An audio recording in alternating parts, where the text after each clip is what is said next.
At joy, we've looked at peace, now we're looking at long suffering. Last week we started looking at Jesus. Jesus said, if I'm persecuted, you also will be persecuted as my disciple. Whatever happened to the master is going to happen to the follower. I hope you're getting what I'm saying. Whatever happened to the leader is going to happen to the follower. Whatever happened to the master is going to happen to the servant. So Jesus said, if I'm persecuted, you also will be persecuted. And we saw last week that suffering is a part of being a Christian. Suffering is a part of being a Christian.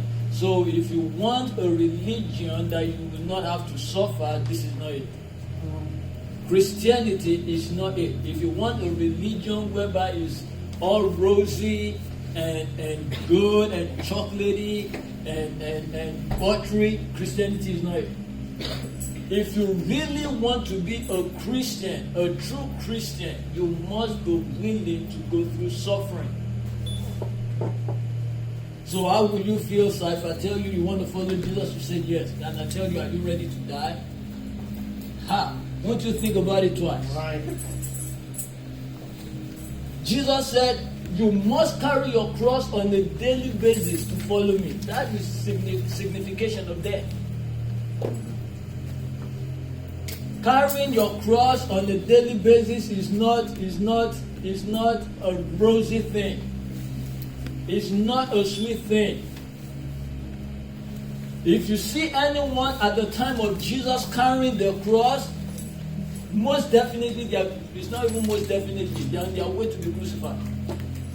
They don't carry cross for fun. Cross carrying is not for fashion. We put it on our pendant. We put on cross as our pendant. It's not for fashion. It's a symbol of death. Yes. And that is what Christianity is all about. Until you get on the cross, you are not ready to be a Christian. Paul said, I die daily. I have been crucified with Christ. It is no longer I that live, but Christ that lives in me. Galatians chapter 2 verse 20. It is no longer I that live. So I'm a Christian that follows Christ. I'm not doing my own thing. Because I've been crucified with Christ. So if you want to be a Christian, you must be willing to suffer.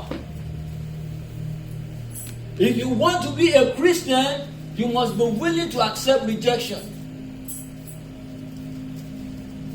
If you are not willing to accept rejection, you are not a follower of Christ. Why? Because Jesus himself was rejected. Jesus was rejected, and you also, his follower, must be willing to accept rejection. If you want to be accepted everywhere, then that means you are not a Christian. Because as a Christian, there are some things that you will not accept. There are some things that people will want to do that the moment that they see you that you are around, they'll tell you he's here or she's here, we can't do it now. We can't do it now, she has to leave before we do it. Or they plan your demise because they know that you're a whistleblower. Sorry to use the word, but you're a whistleblower. Because you will tell on them. So Joseph, that we started looking at, which is one of the character in the Bible that actually points us to long suffering, which has a parallel life with Jesus, which is what we are going to look at this morning, was a whistleblower. He will go and tell on his brothers to his dad. His father loved him so much that his brothers hated him. Of all the religion in the world, which one do you think is most frowned upon? Or frowned upon? Christianity. They believe we are too good. We are goody two shoes. They believe Christianity is judgmental. They believe, we all say there is only one way to God, and that is Jesus. So one of the most frowned upon religion on the face of the earth is Christianity. So I can see why they frowned upon Joseph. That his brothers are willing to kill him because of his dream. He had a dream that God gave him. He is not the one that cooked up the dream. God gave him a dream. He told the dream to his brothers that already hated him, and the Bible says they even hated him the more. He had two dreams. He told them the second dream. His brother hated him even much more. Now, where I want us to pick it up from this morning is from chapter 40 of Genesis. The road or the path to greatness when it comes to you being a Christian is not paved in gold. It's not paved in gold. There will be hurdles, there will be potholes, there will be hills, there will be valleys, there will be mountain top. But as a Christian, you must be willing to go through those to get to the place where God wants to take you to. If you are not willing to suffer long, most definitely you might not get to where God wants to take you to. Because the path to greatness as a Christian involves you going through suffering. When Joseph started his journey, after he told his brothers the dream that God gave to him, the Bible says they had a plan to kill him. His father sent him out to go look for his brothers. When he could not find them, he asked someone around, "Have you seen my brothers?" The person said to him, "Your brother said they are going down the street." I'm just using that. And Joseph went after them, and the moment they saw Joseph from afar, they said, "Here comes the dreamer. Let us kill him, so that we will see what will become of his dream." I said to us something on Wednesday. I said they can kill the dreamer, but the dream can still be alive. They can kill the dreamer, but the dream can still be fulfilled. Why? Because it's not the dreamer that actually cooked up the dream. It is God that gave the dream. So if it is God that gives the dream, guess what? God can find a way to fulfill the dream. So even if Joseph is taken out of the scene, God has a way of fulfilling the dream. They saw Joseph coming. They said, "Here comes the dreamer, let us kill him." One of the brothers said, "Why do you want to kill him? You don't have to kill him. Throw him in the pit." They throw him in the pit where there is no water, and the brothers are sitting down, they were eating. And all of a sudden they saw the Ishmaelites coming. And one of the brothers said, "Why do we have to kill him? Let us sell them off. Let us sell them off to the Ishmaelites." Who are the Ishmaelites?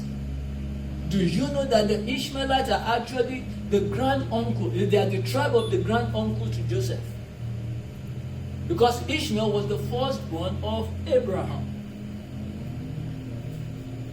So sometimes the fulfillment of your dream is not going to happen around or in the midst of the family or the people that you know. For the dream to be fulfilled, sometimes God will have to take you far from the ones that you know. Because the ones that you know will always want to get glory after they helped you. If it is not for me, you will not get to where you have gotten to. People that you know will say that to you. Especially if you now get there and you want to brag. Who helped her? Who helped him? Now he's trying to brag. God will not allow anyone to get glory out of the things that he wants to do in your life. So he will eradicate the ones that want to share the glory. And he will take you far from them so that he can do the things that he wants to do in your life by himself. So they decided to sell Joseph out. 20 shekels. They sold him out. And you will begin to see how the story of Joseph lined up with the story of Jesus. It is not the ones that you don't know that will betray you. The ones that you know are the ones that will betray you. Your enemy, the one we always think, oh, our friend is not our. Your friend is your enemy, because it's your friend that knows your secret, and it is only the one that knows your secret that can reveal it. So a stranger cannot tell your secrets to another person, because a stranger does not know you. The people that we consider enemies are strangers, not knowing that the closest person to you is actually your enemy. Jesus said a man's enemy are the people of his own household. The ones that are closer to you, the ones that know you the best. You know how I define enemy? An enemy is a friend that will not allow you to do the will of God. That's an enemy. An enemy is a friend that will tell you are doing too much when it comes to God. That's an enemy. They betrayed him by selling him off to the Ishmaelite, and in turn the Ishmaelite decided to sell him out on a slave block in Egypt. So Joseph found himself in Egypt. At least if he's with the Ishmaelite, he would still be able to understand them. Why? Because they're from the same tribe, close to the same tribe. But now he's in Egypt. He needs to learn the language. He needs to blend with the culture that he does not know anything about. But to the glory of God, and God knowing what he is doing, the person that was going to buy Joseph was Potiphar, the commander that works with Pharaoh. Now Joseph is in the house of Potiphar as a slave. And the Bible kept saying to us that God was with him. When everything around you is falling left and right, people will tell you, man, you have sinned. That is why you are going through this predicament. You have done something wrong. How can God give you such a marvelous and a great dream, and you find yourself as a slave in Egypt? And the Bible says God was with Joseph. When everything is falling left and right around you, can people say God is with you? Will people say God is with you? Will you even say God is with me? Or won't you say, God, where are you? Why? Because this does not look like the dream that you gave me. This does not look like the dream that you gave me. Your question will be, God, where are you? I thought you gave me a dream. But this does not look like the dream. The path to your greatness or the path to your destiny is not going to look like the final destination. The Bible kept saying God was with Joseph when he was at Potiphar's house. God was with Joseph. And I believe that because God was with Joseph, and everything that Joseph was doing in Potiphar's house was prosperous, and Potiphar committed everything to the hands of Joseph, Joseph became comfortable.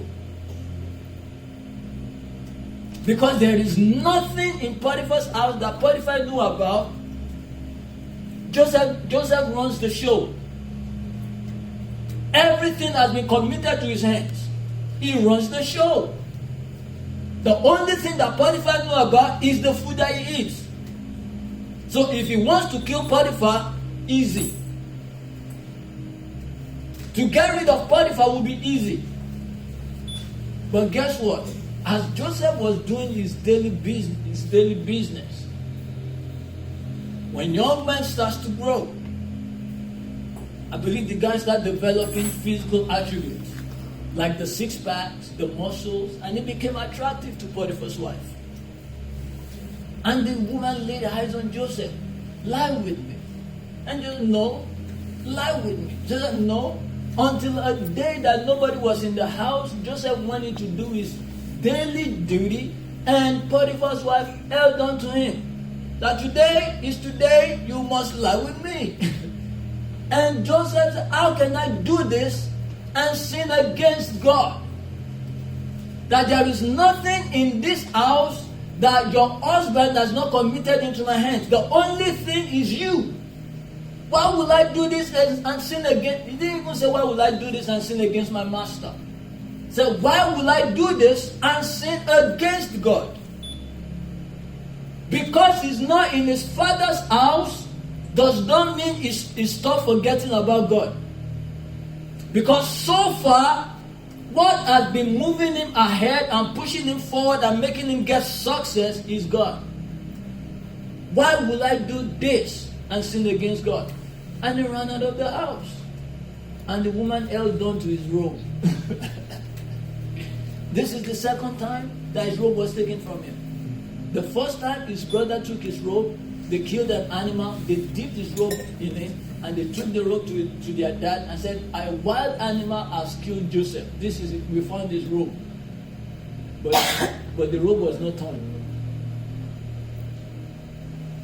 So the Potiphar's wife held on to the robe, and when Potiphar came, the lady now shouted, this Hebrew boy came in to rape me.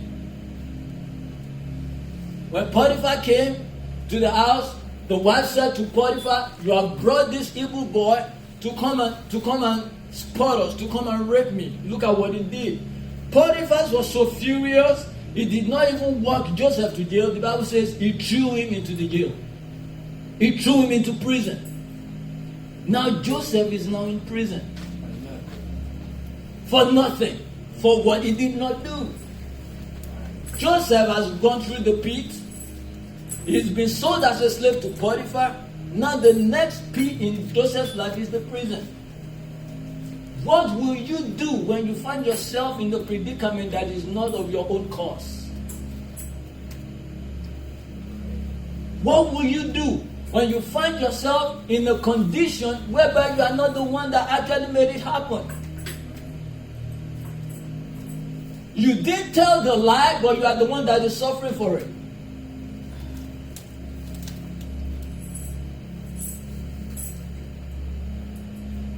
Now Joseph is in prison. Now let's pick it up from verse. Let's start from chapter 39. From verse 20. Genesis 39 from verse 20. Joseph's master took him and put him in prison, the place where king's prisoners were confined. But while Joseph was there in the prison, the Lord was with him. While Joseph was in prison, the Lord was with him. Because he didn't do any wrong. The Lord would have dipped out. Where are the places that you think that you are, that you think the Lord has left you? When it is dark in your life, that is when God is closer. We always think that when we are in the lowest moment of our life, that God is sitting up there in heaven and waiting for us to fight our way through our lowest moment and come out before He shows up. No. He's with you in the lowest moments of your life. The Bible says Joseph was in the prison and God was there with him. If you hear anyone following Jesus and is going through a situation like this, what would you think? Oh, God has left him. He must have done something wrong for him to be going through this, through all this. He was in the prison and the Lord was with him, and He showed him kindness. He showed him kindness and granted him favor in the eyes of the prison warden. Look at what happened next. So the warden put Joseph in charge of all those held in the prison. He was made responsible for all that was down there. He was in charge in Potiphar's house. Now he was in charge in the prison. Why? Because God was with him. So just like Potiphar, the warden paid no attention to anything under Joseph's care, because the Lord was with Joseph and gave him success. A successful prisoner.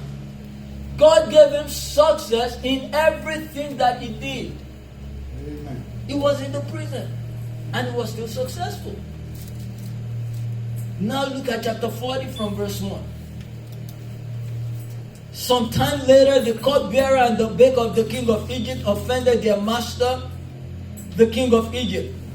Pharaoh was angry with his two officials, the chief cupbearer and the chief baker, and put them in custody in the house of the captain of the guard, in the same prison where Joseph was confined.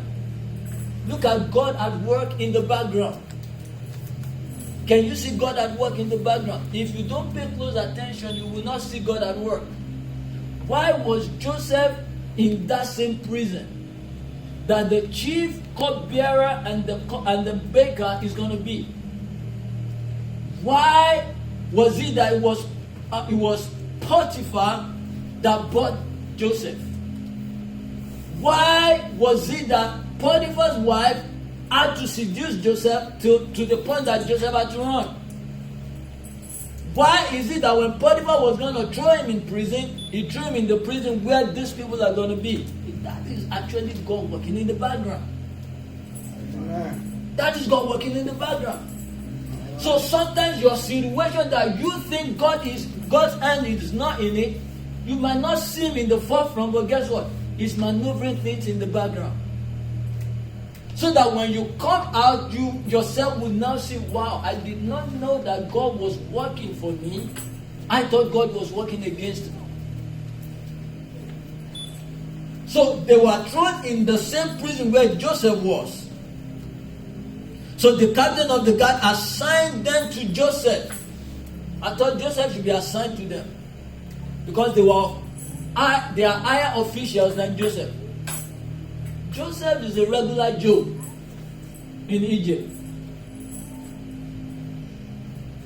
He doesn't have any office in Egypt. He's a slave. He's a Hebrew boy in Egypt. But when he was in jail, because of the success that he has gotten in jail, the warden assigned the cupbearer and the baker to Joseph to manage them. Let's keep reading. The captain of the guard assigned Joseph to them, and he attended them. He served them. In Joseph's predicament, he was still serving. How many of us will know that we are in the predicament we are in out of our doing and still be willing to serve? And you are still free, willing to serve, willing to give your best. It's one thing for you to know that I'm here not of my own doing, and they now say you should serve. You will serve nonchalantly. That is what most of us will do. Because you know there is nothing you can do anyway. You can't set yourself free. So the job that they gave you to do, you will just do it shabbily. You will do it nonchalantly. You will not do it with joyfulness of heart. You will just do it because you know you are suffering for what you did not make happen.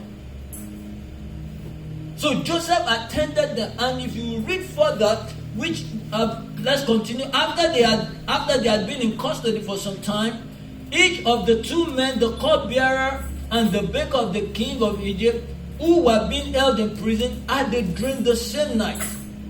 Each dream had the meaning of its own. When Joseph came to them the next morning, he saw they were dejected. Who should be dejected? Who should be dejected? Who should be downcasted? Joseph should be downcasted because he's in the predicament that he did not cause. But these two men, they had a dream.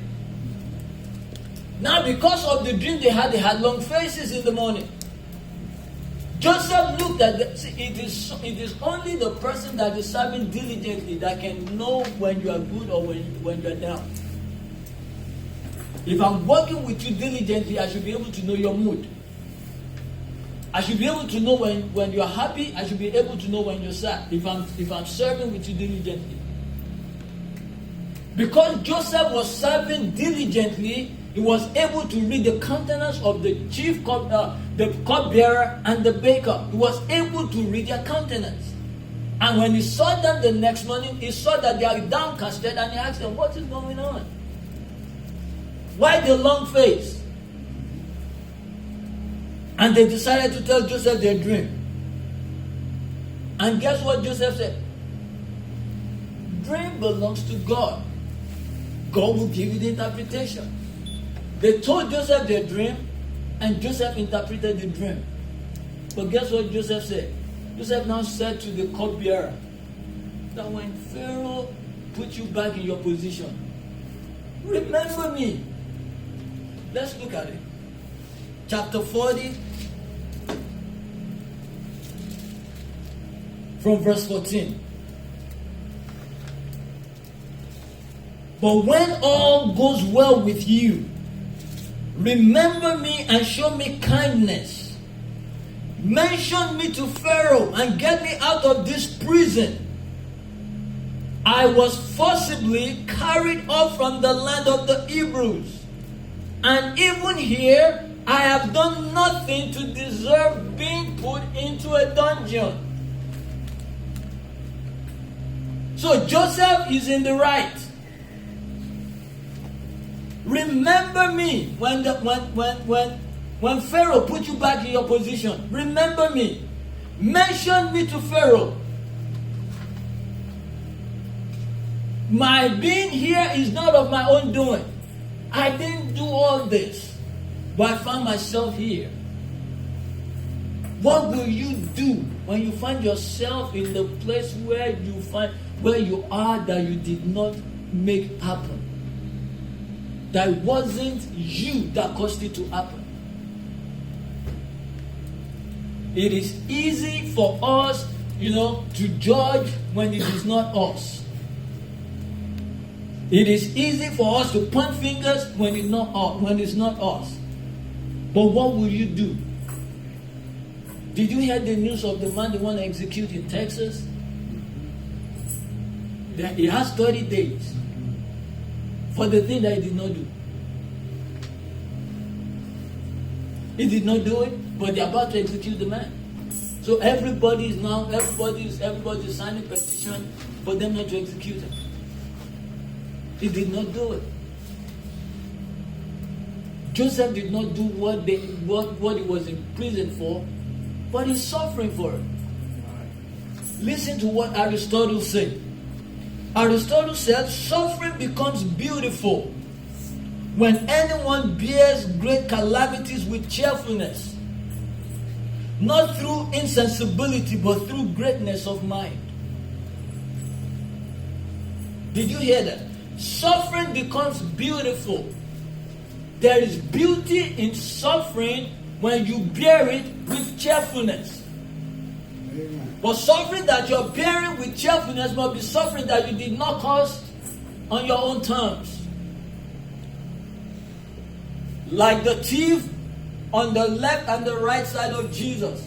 They were there because they stole. But Jesus was on the cross not because he did anything wrong. As a matter of fact, based on what Joseph said, that I have not done anything to deserve this, you know what Pilate said about Jesus? I don't see any reason to send him to die. There is no need for me to crucify him because I did not find him guilty. How will you carry yourself when you know that you are not guilty of the offense that they are accusing you of? That is what long suffering is all about. And as a Christian, you are going to go through it. You are going to be accused of what you did not do. If I do it, I know I did it. But I did not do it, and you are accusing me of it, And this God that I'm serving and Christ that I'm following said, don't say anything. Woo! It's gonna take huge spirits to minister to me for me not to say anything. You are spiritual. You are more spiritual than I am. So I understand. You will just take it and just roll with the punches. I won't. I've not gotten to that stage yet. That I will not talk back. I've not gotten to that stage yet. That they will beat Jesus the way they beat Jesus, and they said they were going to beat me like that, and I'm not going to do it. I did not do it. Why? Why so much pain? I've not gotten to that stage yet. Joseph was where he was not on the basis of what he did, and he was serving faithfully. Will you serve faithfully when you are accused of doing what you did not do? Will you serve faithfully at work when they accuse you that you did it and everybody said you did it and you know you did not do it? Will you still serve faithfully? Will you still give your all? Will you still give your best? They did not even accuse some of us we are not even giving our best. They did not accuse some of us if we are clocking out, if it's 6 p.m. that we need to clock out, we are already standing by the clock punch by 5:45. Because I'm not ready to pick up any phone by 5:45 because I know it's going to extend beyond 6. You are ready to go. Now they now accuse you of doing what you know you did not do. Now you just tell them, here is your key, here is everything, I quit. You just give them everything. Here's your badge. Well, you are accusing me of what I did not do. Here's your badge. Here's your key. I'm not coming here anymore. I quit. You just quit and you just leave. That is life. And that is the truth. That is what some of us will do. You don't want to be accused of you doing what you did not do. Nobody wants that. How do you think the man that they were about to execute 30 days from now, how do you think he's going to be feeling in death row? And he knows that he did not do what they're accusing him of. How do you think he's going to be feeling sitting there in death row? Looking forward to the day of execution. That was him. That was the man in Texas. Joseph's case was not like that. They were not planning to execute Joseph. But still, Joseph found himself in a place where he did not even plan that he was going to be there. But God's purpose must be established. He had to go through the route for the purpose of God to be established. Do you know that everything that Joseph was going through was part of God's plan? That before Joseph arrived on the scene, God already said to Abraham that your descendants will go to a nation that they do not know of. And they will serve that nation for 40 years. And after 40 years, 400 years, after 400 years, I will bring them out. So it was part of God's plan. So Joseph was just fulfilling the part of God's plan. Which everyone, if we are going to write the script, will not write it in such a way. If you are Joseph and you want to write the script, I know you will not write the script that I'm going to be thrown into the pit, I'm going to be sold to slavery, Potiphar is going to buy me, and Potiphar's wife is going to harass me, and I'll be thrown into prison. Nobody will write that. You will not write your life script like that, will you? Nobody will write their life script like that. But guess what? The path is actually shaping Joseph. Why? Because by the time Joseph gets in the presence of Pharaoh, Joseph must be well matured, well equipped to be able to run Egypt. But he had to go through Potiphar's house to be able to manage Potiphar's house. He had to go through the prison to be able to manage the prison well if he wants to manage the nation well. So the promotion that you are praying, God promote me, God promote me, God promote me. No, take me through the process whereby I can become a solution So that when the problem arises, I'll be a solution to the problem, then God can promote me. You don't pray for promotion when you don't have a solution. What's the essence of you getting promoted and you can't even provide solution to the problem of the company? What's the essence? When you become a solution, most definitely promotion will come. So Joseph served them faithfully, and he said to the man, remember me when you are in the presence of Pharaoh. But guess what? The man forgot Joseph. 2 extra years. 2 extra years in the prison.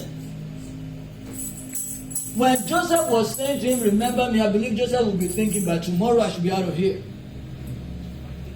Right? By tomorrow I should be out of here. Because when he interpreted the dream to the man, to them, 3 days after it happened, just the same way he interpreted the dream. 3 days after. So Joseph should be thinking, by next week I should be out of here. I should be out of this place. First week, second week, third week, fourth week, a month, 2 months, 6 months. The man forgot about Joseph. As if he did not even do anything. But God's timing is the best. Why? Because if he had remembered Joseph immediately, he went out and was replaced back to his official position, Joseph's resolve would not have made any impact when Pharaoh himself had the dream. God's timing is the best. Pharaoh himself now had a dream. And Pharaoh now called all the magicians in Egypt and the wise men. Told them the dream, but they could not interpret the dream. The man now remembered, oh, I forgot. There is a young man in the prison that interpreted our dream when you are angry at us and you throw us in prison. But is the young man still there? Go bring him. Slept as a prisoner, woke up as second in command.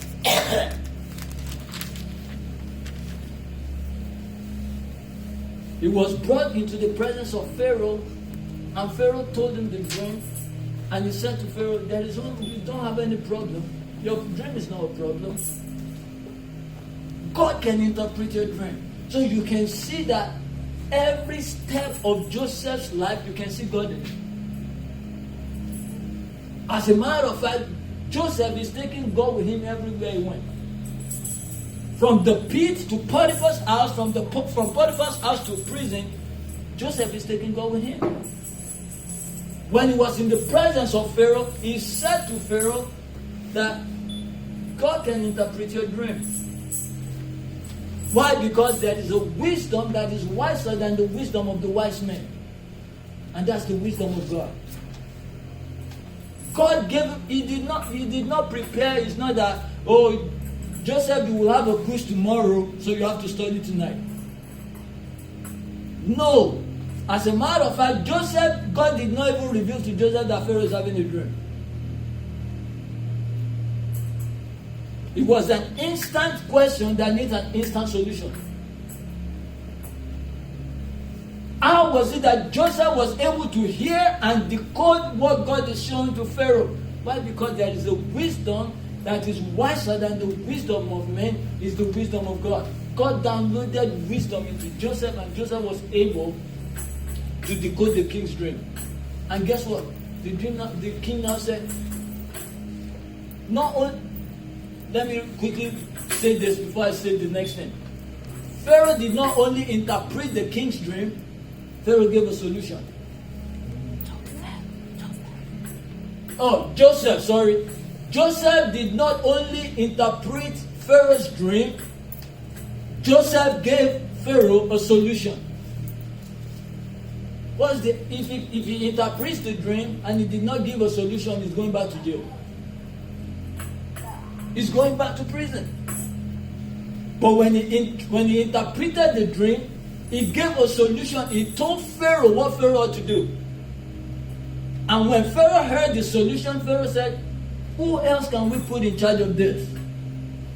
Who else can do this? But I can see the wisdom of God in you. So from today you become my second in command. He's left as a prisoner.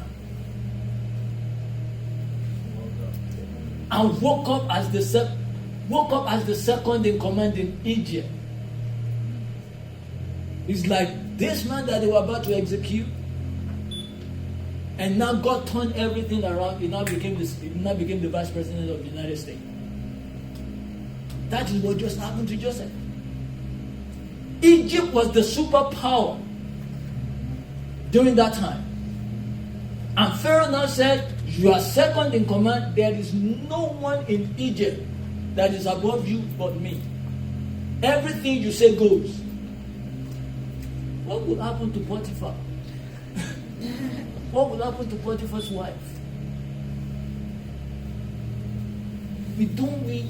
Guess what? Joseph is not in the business of retaliation. That is long suffering. That is what long suffering is. Forbearing evil done to you without you retaliating. That is what long suffering is. Joseph, the moment I know some of us, or let me say not some of us, I know me. Let me use me as an example. I know me. The moment I become the second in command, the first place I'm going to stop by is Potiphar's house. Where is Mrs. Potiphar? Call Mrs. What I tasted, you must taste it as well. Who are trying the dungeon? That is, I don't know about you, I know about me. That is what my flesh will do. That is what my flesh will do. I want her to taste of the thing I tasted of. Go and taste the dungeon for 2 years. I spent more than 2 years, so I'm just going to give you marks of 2 years. Potiphar, because you believed your wife, I demote you. Why? Because there is no one in Egypt that has more power than Joseph or Pharaoh. So he can do anything that he wants to do.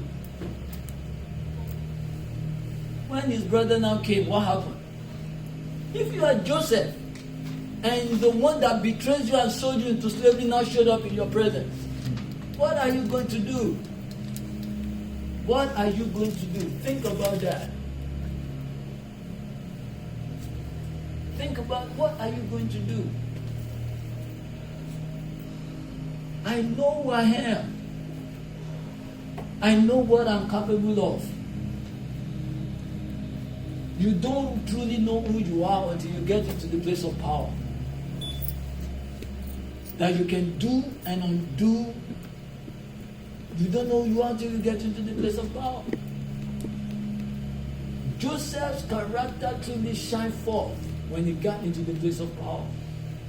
Because he could have gotten rid of Potiphar's wife, and all his brothers when they showed up. Because even his brothers, they thought, wow. After they now realized that this is Joseph, I was like, okay, this guy is going to give it to us 100% for what we have done to him. He's going to give it to us. He's going to punish us. As a matter of fact, before he revealed himself to his brothers were even condemning themselves. Oh, we are going through this because when they first showed up to Joseph, they do not know what Joseph. Because he wasn't speaking to them in the Hebrew language. He had an interpreter. So he would speak the Egyptian language, the interpreter would interpret to them in the Hebrew. No, it was Joseph. And guess what? The dream that God gave Joseph happened. The moment they saw him, they all bowed down to Joseph. And the moment they saw them, he recognized them. He recognized them, and they all bowed down. If I was Joseph, I would just laugh. It happened. You guys are bowing already. You guys are bowing. But you guys want to kill me. You guys said you are not forever over my dead body. I will not bow down for Joseph. You are just my brother. You are 11th child of our father, and you're thinking we are going to bow down to you. If I was Joseph, and I was standing, and they were bowing, I'm Joseph, Just to rub it in their face. But Joseph did not do that. The Bible says he turned around and he wept.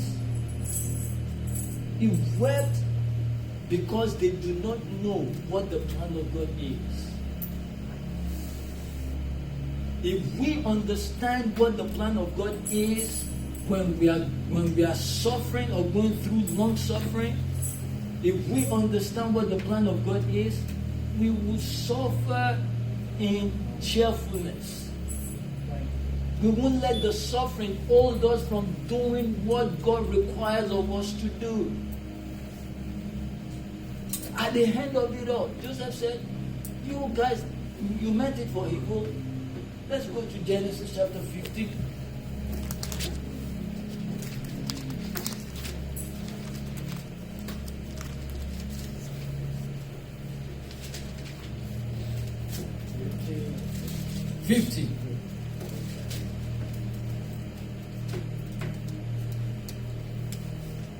Genesis chapter 50.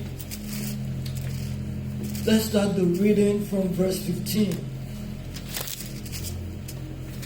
When Joseph's brothers saw that their father was dead, they said, what if Joseph holds a grudge against us and pay us back for all the wrongs we did to him? So they sent word to Joseph saying, your father... Oh God, these people, they have tried to bribe Joseph now. They sent a word to Joseph saying, your father left this instruction before he died, which he did not do. Look at these people. This is what you are to say to Joseph. I ask you to forgive your brothers. I ask you to forgive your brothers the sins and the wrongs they committed in treating you so badly. Now please forgive the sins of your servants, of the God of your father. When their message came to Joseph, Joseph wept. His brothers then came and threw themselves down before him. Did you see again? They came and threw themselves down before him. Look at what they said. We are your slaves. We are your slaves. But now look at the answer of Joseph. This is when you understand that this man has the understanding that it was God's plan. That it was beyond him. That this is not even me. In the beginning, I thought it was all about me. But now I realize that it's not even about me. It's bigger than me. Look at what Joseph said. Joseph said to them, don't be afraid. Am I in the place of God? You intended to harm me. But God intended for good to accomplish what is now being done. The saving of many lives. The saving of many lives. You intended to harm me, but God intends to save lives. You intend to do me harm, but God intends to bless you through me. So He's bigger than me. It's not all about me. The Joseph that you know at 17 is not the Joseph that is standing in front of you now.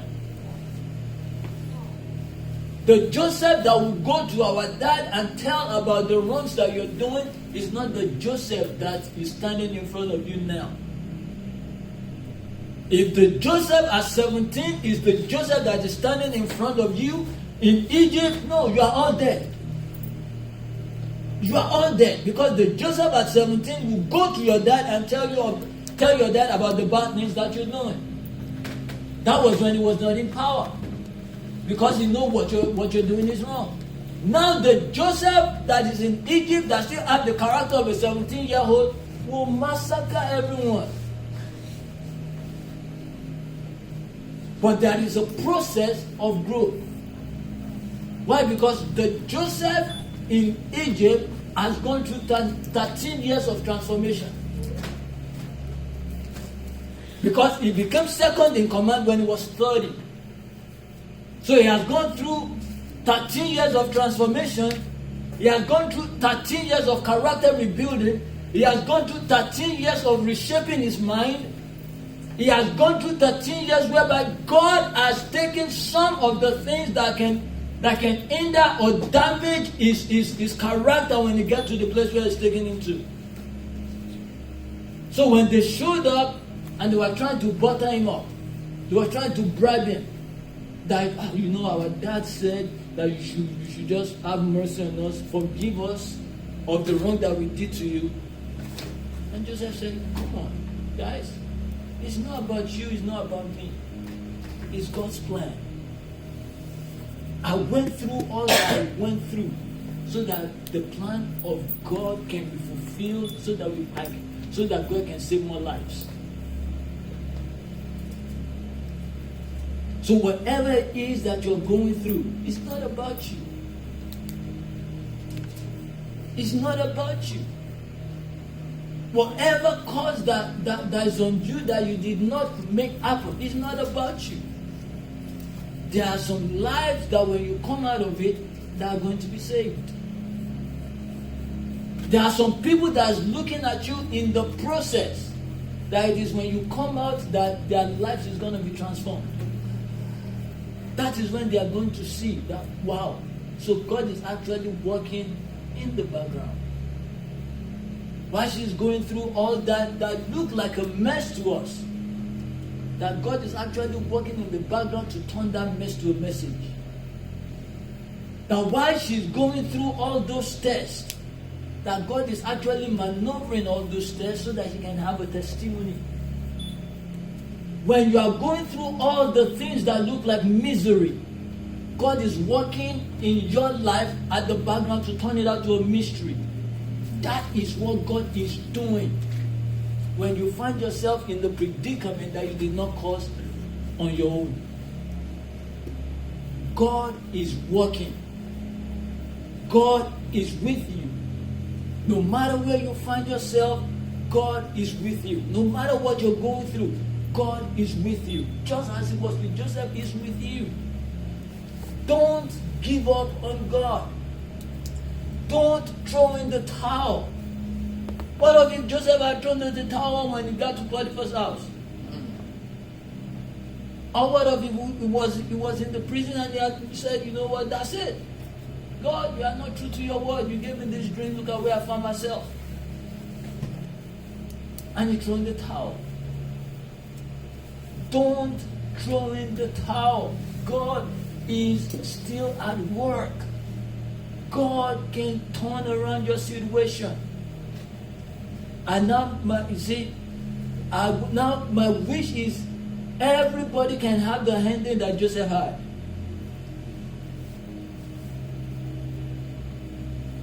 I pray everybody will have the ending that Joseph had. But not everybody will have the ending that Joseph had. Not everybody will have the ending that Joseph had. Not every Christian will have the ending that Joseph had. That's why you need to read Hebrews chapter 11. The later ending of Hebrews chapter 11 says to us, some attain the promise and some don't. And they are still Christians. Some Christians will live in the mansion and some Christians will live in a hut. They are Christians. They are both loved by God. God did not love the ones that are living in mansion more than he loved the ones that are living in the hut. No. Some are going to be beheaded. Some are going to escape being beheaded. God loves them the same. So everyone's story might not end up like that of Joseph. As a matter of fact, because we go to the same church does not mean all our stories are going to end the same. Some will go through persecution, some will escape persecution. Some will go through difficult trials, some will go through mild trials. But God loves them the same. The love he has for you is not bigger than the love he has for me, because what I'm going through is bigger than what you're going through. He loves us the same. He loves us the same. He's not a partial God. He's not a partial God. I said, because she always prays in the morning and he doesn't pray in the morning, so I don't love him because he doesn't say good morning to me every morning, so I don't love him the same way I love her. God is not like man. God is not like man. We are the ones that pick and choose. Oh, he says good morning every morning, and he is always on point when I ask him to do stuff. But she, I don't know about that. I don't know about that lady. If I ask her this, she always give me one excuse after another. So I love her less and I love him more. That's not God. That's not God. If God operates like that, then it's no longer God. I hope you're getting what I'm saying. It's no longer God. So we are all going to go through different tests, different trials, different persecutions. But guess what? We might not all end in the same place. But we are all going to end in a godly place. We are not going to end in the same place, but we are all going to end in a godly place, because it is those that endure to the end that will be saved. So both the ones that are living on the mountaintop and the ones that are living in the valley, we all need endurance. So if you endure in what you're going through and I endure in what I'm going through, the end result is that we all are going to be saved. We might not end in the same place, but we all are going to end in a godly place. Amen? Did you get something this morning? Amen. Let us pray.